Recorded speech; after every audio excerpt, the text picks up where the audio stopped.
اس کی حرص لامحدود ہے۔ یہ بھی ایک حدیث ہے، حضور صلی اللہ علیہ وسلم نے فرمایا کہ بنی آدم کی حرص ایسی ہے کہ اگر اسے سونے سے پر ایک وادی دے دی جائے تو پھر وہ حرص کرے گا کہ ایک دوسری وادی بھی مجھے دے دی جائے۔ یہ تو آپ کا فرمان ہے۔ ربیع الاول کے سلسلے میں حضرت شہید اللہ فریدی رحمۃ اللہ علیہ نے فرمایا کہ یہ رسول اکرم صلی اللہ علیہ وسلم کے خاص دن ہیں۔ آپ کی پیدائش اور آپ کی وفات اسی مہینے ربیع الاول میں ہوئی۔ اکثر روایت میں ایک ہی تاریخ اور ایک ہی دن ہوئی، یعنی پیر کے دن۔ اس زمانے میں کثرت سے درود شریف پڑھنا ضروری ہے۔ اس پر تکیہ مت کرنا کہ ہم یہاں درود شریف کا کوئی ختم کریں گے، سب لوگ آئیں گے اور کثرت سے درود شریف پڑھیں گے، وہی کافی ہوگا، وہ تمہیں خود کر لینا چاہیے۔ بعض لوگ صرف جمعے کی نماز پڑھتے ہیں اور سمجھتے ہیں کہ یہ سب نمازوں کی تلافی ہو گئی۔ انسان کو اپنے پاؤں پر کھڑا ہونا چاہیے۔ بچپن میں تو لوگ پکڑ کر چلاتے ہیں، جب بڑے ہو جاتے ہیں تو خود چلتے ہیں۔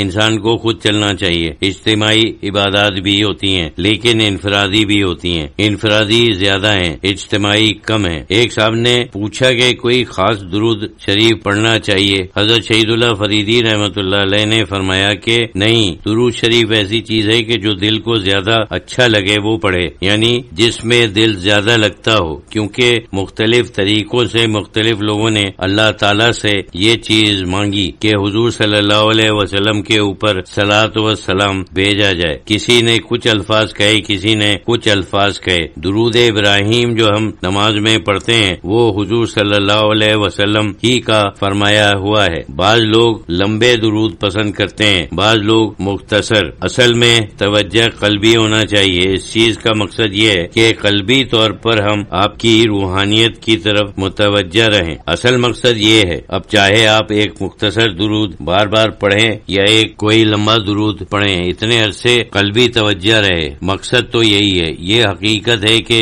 جب ہم آپ کی طرف رجوع کرتے ہیں تو آپ ہماری طرف رجوع کرتے ہیں۔ یہ روحانی دنیا کا اصول ہے، اور کیونکہ اللہ تعالیٰ نے آپ کو سراج منیرہ فرمایا ہے، جس کے معنی ہے وہ چراغ جو منور کرتا ہے، یعنی ساری دنیا میں نور پھیلاتا ہے۔ جب ہم آپ کی طرف متوجہ ہوتے ہیں تو اس نور کی ایک شعاع کرن ہمارے قلب کے اوپر بھی پڑتی ہے۔ جس قوت سے ہم متوجہ ہوتے ہیں اتنا ہی ہمیں نور مل جائے گا۔ یہ کوشش کرنا چاہیے۔ یہ ایک روحانی عمل ہے اور اسے روحانی عمل سمجھ کر کرنا چاہیے۔ تعداد صرف ذاتی چیز ہے۔ بروز اتوار مورخہ 27 فروری 1977 عیسوی حضرت شہید اللہ فریدی رحمۃ اللہ علیہ نے فرمایا کہ اگر کوئی کوشش کرے کہ رسول اکرم صلی اللہ علیہ وسلم کے اوپر بات کرے تو مشکل یہ پیش آتی ہے کہ آپ کی شخصیت کے اتنے پہلو ہیں اور ان سب پہلوؤں میں اتنا انتہائی کمال ہے کہ بیان کرنا مشکل ہے، بلکہ ناممکن ہو جاتا ہے۔ جیسے